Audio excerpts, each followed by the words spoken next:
नमस्ते। आज करेंगे हम जलनेति क्रिया। षटकर्म की जो क्रियाएं हैं उसमें से एक क्रिया है जलनेति क्रिया। योग में हमारे आंतरिक शरीर की शुद्धि के लिए बहुत ही ध्यान दिया गया है, यानी कि हाइजीन के लिए।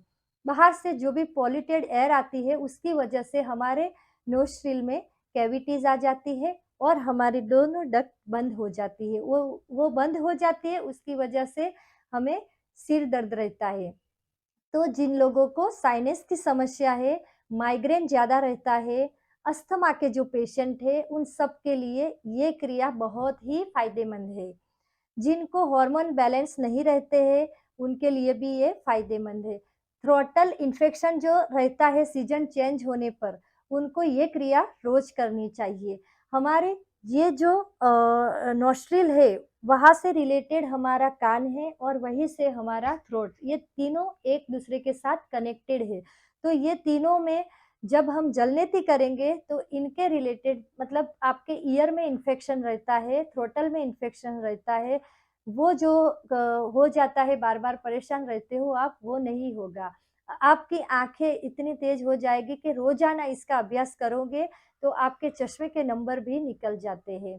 ये जो क्रिया है उसको करने से हमारी दोनों डक प्रॉपर खुल जाती है और कैविटीज़ सारी निकल जाती है। तो क्या होता है उसकी वजह से हमारे चेहरे पे पूरा ग्लो आ जाता है, स्किन की जो एलर्जी है वो समस्या दूर हो जाती है। तो चलो इसके आगे इसमें क्या सावधानियाँ रखनी है और किसको ये करना है, नहीं करना है वो मैं बताऊँगी और पूरी डिटेल में अभी डिस्क्रिप्शन बॉक्स में रख लेती हूँ, तो आप आराम से उसका अभ्यास कर सकते हो। तो चलो शुरू करते हैं, जलनेति क्रिया कैसे करते हैं। तो दोस्तों जलनेति शुरू करने से पहले उसमें क्या-क्या चीज़ें चाहिए वो मैं आपको बताऊँगी। सबसे पहले हमें एक चाहिए नेतिपूट। ये नेतिपूट आसानी से मार्केट में मिल जाता है, अगर नहीं मिल रहा है तो मैं डिस्क्रिप्शन बॉक्स में इसकी लिंक भेज दूँगी तो वो आप खरीद सकते हैं।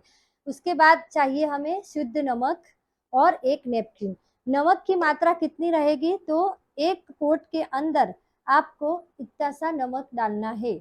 और ये नमक डाल के फिर उसको पूरा मिक्स कर लेना है और जब पूरा मिक्स हो जाए नमक तब आपको शुरू करनी है जलनेति। तो शुरू करते हैं, सबसे पहले राइट से शुरू करेंगे, राइट नोस्ट्रिल से। उसके लिए राइट हैंड में ऐसे पोट को पकड़ लेना है। अगर आप पहली बार कर रहे हो तो किसी एक्सपर्ट के साथ ही और उसकी सलाह से भी आपको करना है। देखने में ये क्रिया हार्ड है लेकिन करने में बहुत ही आसान है। तो शुरू करते हैं राइट नोस्ट्रिल से। सबसे पहले हमारा जो राइट नोस्ट्रिल है उसमें ऐसे हुक लगाना है और कमर से आपको फॉरवर्ड होना है आगे की ओर और धीरे से हेड को टिल्ट करना है और फिर मुंह से सांस लेना है।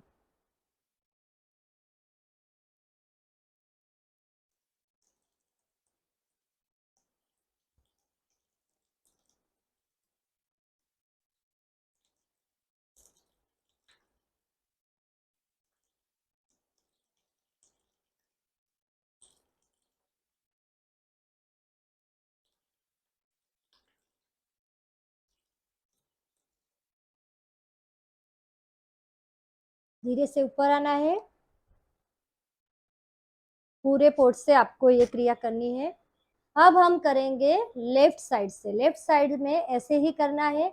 सबसे पहले अपर बॉडी में से ऐसे कमर से आपको आगे आना है और हुक लगाना है नोस्ट्रिल में और हेड को हल्का सा टिल्ट करना है और मुंह से सांस लेना है और छोड़ना है।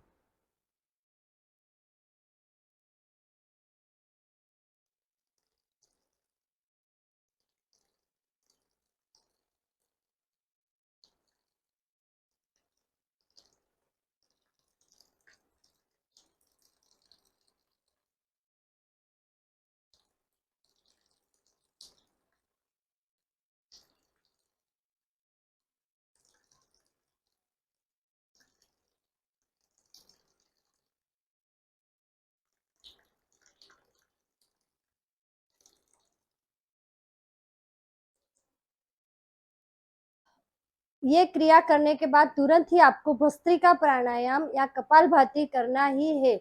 अगर नहीं करोगे तो पूरा पानी यहाँ ऊपर चला जाएगा और इन्फेक्शन हो सकता है। तो कैसे करेंगे अभी हम? ऐसे अपर बॉडी से जैसे हमने नेति किया है ऐसे ही कपालभाति करना है। यही पोजीशन में आपको करना है कपालभाति। ऐसे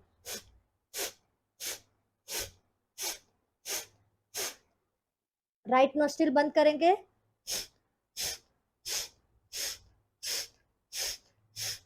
लेफ्ट नोस्ट्रिल बंद करेंगे,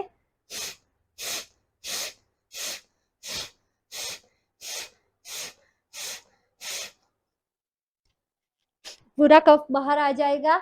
इसके बाद आपको शशांक आसन भी करना है, रैबिट पोज। उसके लिए नीचे मैट लगानी है, उसमें बैठ जाना है और फिर वज्रासन में बैठ के ऐसे पूरे अपर बॉडी को आगे की ओर ले जाना है और हेड को नीचे फ्लोर पे टच करना है। यहाँ पे जितना भी हमारा पानी है ऊपर वो धीरे धीरे नीचे आएगा। नोस्ट्रिल पूरे साफ हो जाएंगे। हेड जब तक आपका पानी ना निकले तब तक आपको ऐसे नीचे ही रहना है।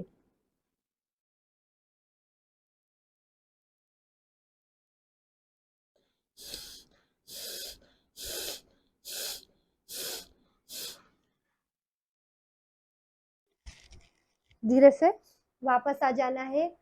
सावधानी खास याद रखनी है आपको, जब भी आप नेति क्रिया करो उसके बाद आपको भस्त्रिका प्राणायाम या कपालभाति करना ही है और उसके बाद शशांक आसन भी करना है। तो ये हुआ हमारा जलनेति क्रिया।